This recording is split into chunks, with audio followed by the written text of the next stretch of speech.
I've been living, for the past 7 years, with my girlfriend Jessica. I don't know how, but it's been 7 years. I could swear it was last week that we were moving in, scared but prepared to finally live together, happy as one could be. Now it's the millionth time we're having breakfast across from each other. We each make an effort to say something once in a while.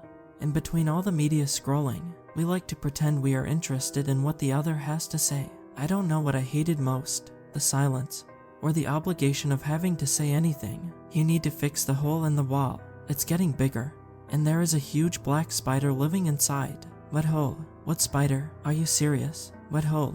Never mind, Jack. Jessica got up, turned around, and left the kitchen. She left a half-eaten toast on the plate, and a lukewarm mug of tea on the table. Tea that she never drank anyways. I truly believe she just enjoyed making it to annoy me, because she never drank it, and it annoyed me to no end. Like we were swimming in money to keep wasting it on expensive tea. I was going to get up and go look for her, but I decided not to. Let her cry if she does. Cleans the soul. I'm tired of it. I cry too, and no one ever comes to see what is wrong. I got up and looked around. No hole. Was it even in the kitchen? I guess not. Was there even a hole? Who knows? Jessica had a sick sense of humor. This would be the kind of thing she would find funny. Make me go around looking for a hole, just to mess with me. I sat down and finished my breakfast, but I felt bad, so I went to look for her. Jessica. She was not in the living room. She was not in the bathroom. Maybe the bedroom. I nudged the door a bit. Jessica. What, Jack? Jessica, I didn't hear you talk about any hole. I'm sorry. Where is it? You never listen, Jack. Do you think I do it on purpose? Do you think I wake up and think about forgetting stuff just to piss you off? If I didn't hear it, I didn't hear it. Is it that hard to understand? Can't I just be stupid or an airhead? Forget it. I'm sorry, okay. Just tell me where the hole is. I'll take a look at it now. Sorry, I didn't pay attention before. It's in the living room, Jack. How can you not see a hole there? Where in the living room? I swear I didn't see a hole. Are you messing with me? Jack, everyone can see a hole there. Anyone but you. Please let me get ready for work. Go away. Are you serious? No response, so I walked away. I went straight to the living room to check out this hole. I check everywhere. No hole. Behind the TV maybe. No hole. Behind the couch. No hole. On the floor. No hole. Screw this. I went to take a shower before getting ready for work. When I got out of the shower, she was already gone. No goodbye, no nothing. Unbelievable. Before leaving for work, I took another glance around the living room. No hole. She was definitely messing with me. There was nothing here, and there wouldn't be. When I got back from work, she was in the living room reading a book. Hey, how was work? I asked. Pretty good. Want to go make dinner with me? I was surprised with her mood. Usually when we have a less than friendly morning, there is always an aftershock in the evening. I was glad there wasn't one, because I didn't have the patience today. I didn't want to make dinner either. I wanted to take my clothes off and sit in front of the TV watching some dumb movie. I was tired. I'm tired, Jessica. Can we just order some pizza and watch a movie instead? Her face turned back to the book, and she almost teared up. What? I asked, already starting to get annoyed at a potential aftershock after all. I bought something special for us to make. I thought we could spend some time doing something together, but never mind, I guess. And now I felt like trash. How was I supposed to know? Damn, Jessica, I'm sorry. That sounds great. Let's make dinner together. What are we making? I said with fake excitement, but I don't think she noticed. Lamb with potatoes. That was my favorite. Sometimes I really do feel like an asshole. I love you, you know, I said, trying to make up for my shitty mood. I know. We went into the kitchen, and we made dinner. We had music coming out of my phone, stuff we heard when we were much younger, and just started dating. We were cooking and singing. She was smiling and trying to make me dance, but I don't dance, so I avoided it. I hugged her from behind instead and didn't let go. You have to let go if you want to eat unburnt food, and so I did. We had dinner, we drank some wine, and we went to bed afterwards. I don't remember the last time we spent time together like this. Then we had sex, and that was even rarer these days. She got up to go to the bathroom. I stared at the ceiling. I thought about how much I still loved her, despite everything lately, despite the clear void that was looming above our heads. She was still the love of my life, and would forever be. There was still something here to work on. She came back and laid next to me, and my intrusive thoughts popped up. It was unbearable to hold it in. I tried and tried, but I couldn't help it. I never could. So, what? She asked. You screwing with me this morning, making me believe there was a hole in the living room. You think I was screwing with you? Come on, Jessica. I went to the living room like an idiot and searched everywhere for a hole. That doesn't exist. Can you stop, Jack? You're not being funny. If you don't want to fix it, just say it. I would fix it if there was a hole to fix. You want to play this game? Okay, you win. There is no hole.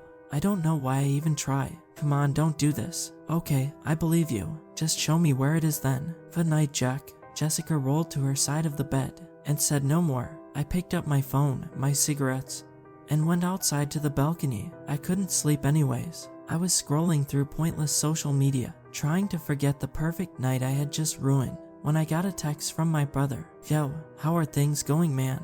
What's up? Going good. Why? You know, just asking. Come on, I know you. What are you trying to get at? Just come out with it. First you have to say you won't take this the wrong way. You're my brother and I love you, so I'm just trying to look out for you. Okay. Okay. Should I be worried? What is going on? It was something I noticed the last time I went there. What? Last Sunday? Yeah, just say it, dude. The hole in your wall. What the hell, Dan? Did Jessica tell you to say that? What? No, it was just something I noticed. I'm trying to help. It's pretty big, dude. I thought that maybe you couldn't fix it alone, and I was trying to lend a hand. Since you didn't mention it, I assumed you were ashamed of it. I really don't see how this is supposed to be funny. Is it some inside joke that I don't get? Is it some new game the kids are playing that I still haven't heard? Okay, Jack, suit yourself.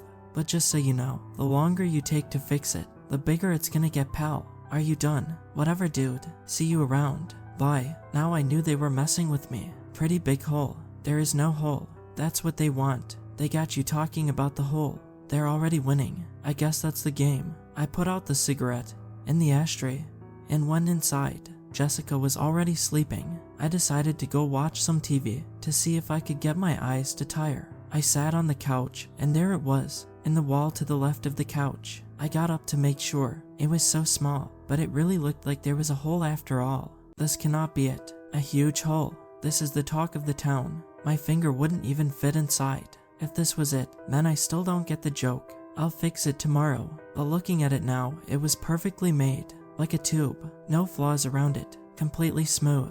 I wondered what made this. Didn't even seem possible. Even a drill would leave hard edges in some way. I kept getting my eye close to it. Then more and more. But the closer my eye got to it, the darker it became. My head would block out the light. I swore I saw something inside. I felt my forehead touch the wall. I put it on an angle, but no luck. I took my phone and turned on the flashlight, got as close as I could with my right eye, and flashed inside to try and see. There was something black inside. What was it? I stood back and blew on it, and it came out, one black leg at a time. Its legs, thick and long, curving out of the hole. They shined to the light of the living room. My heart skipped a few beats, and this huge spider crept out, slowly, trying to escape, or trying to back me off. Without thinking about it, I kicked the wall with the sole of my shoe, trying to kill that thing. I was sure I saw it fall on the ground, but I couldn't see it anywhere. I looked around, frantically, but no luck. I looked at the sole of my shoe, but no luck. I flailed around, maybe it had gotten on my clothes, and felt my whole body shiver. Damn, where is it? Did it go back in the hole? Did I miss it? I flashed the light back at the hole, keeping my distance from it. I couldn't see anything. I didn't know if it went back inside, or if it fell on the floor and scurried away. One thing was for sure, I hadn't killed it. I then got an idea. Tape. But I couldn't let it out of my sight. What if it crawled back out when I went to get the tape?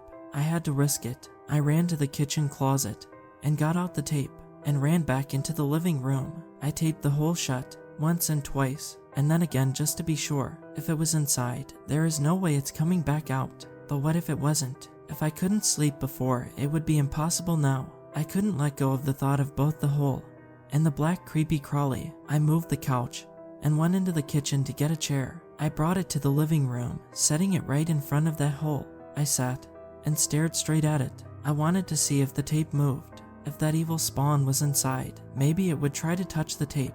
Maybe I would see it move, but it didn't. For 10 minutes I sat there. Nothing. 10 minutes more. Nothing. I felt the need to go outside.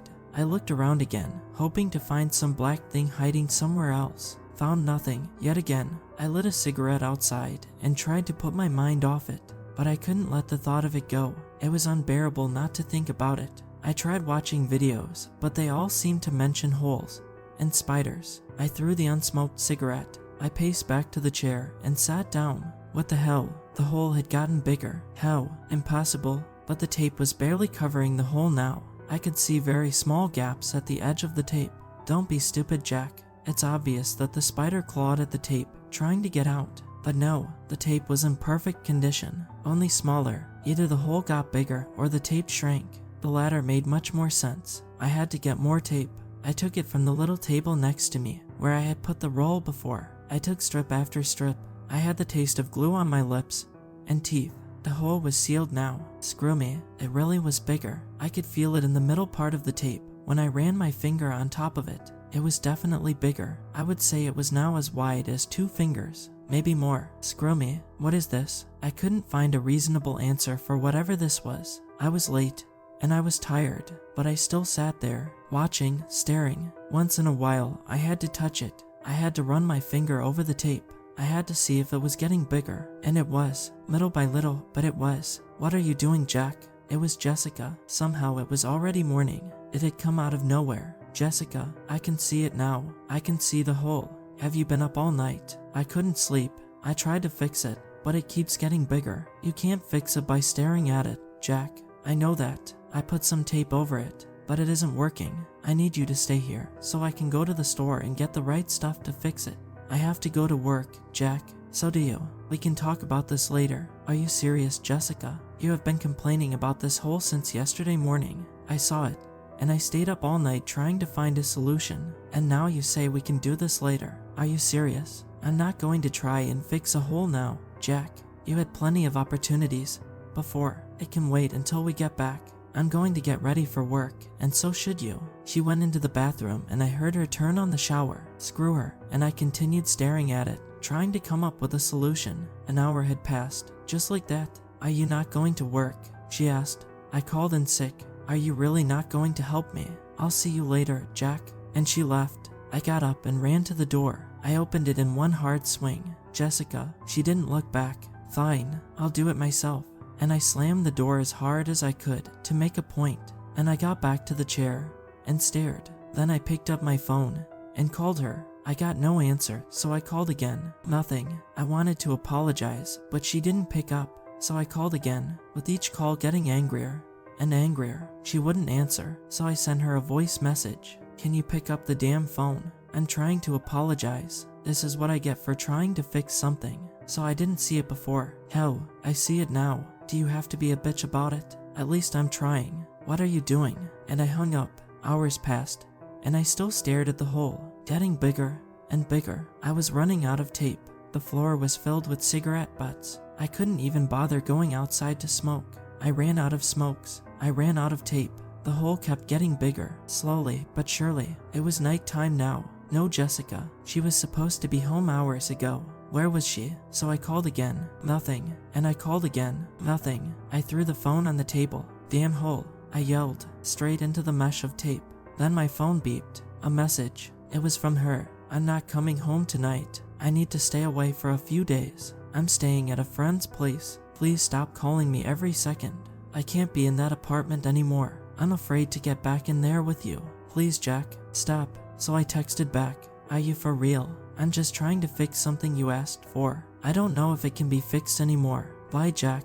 I tried calling back, calls I couldn't write, and stare at it at the same time, but she didn't pick up. Then I tried again, and the call wouldn't go through. Damn. And I threw the phone at the wall. It ripped some of the tape.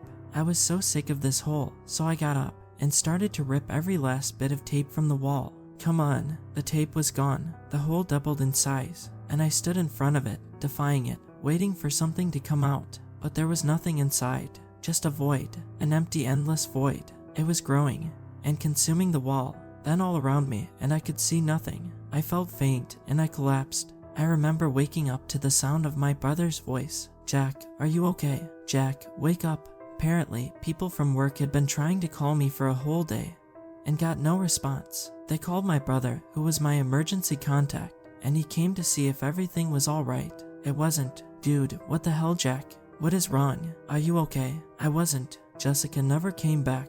We talked a few days after all this happened to figure things out, and we ended things. I still live in the apartment, and the hole is still there, but I've accepted it and learned to live with it. I accepted there was no fixing it. Funny thing is, I think it's starting to shrink.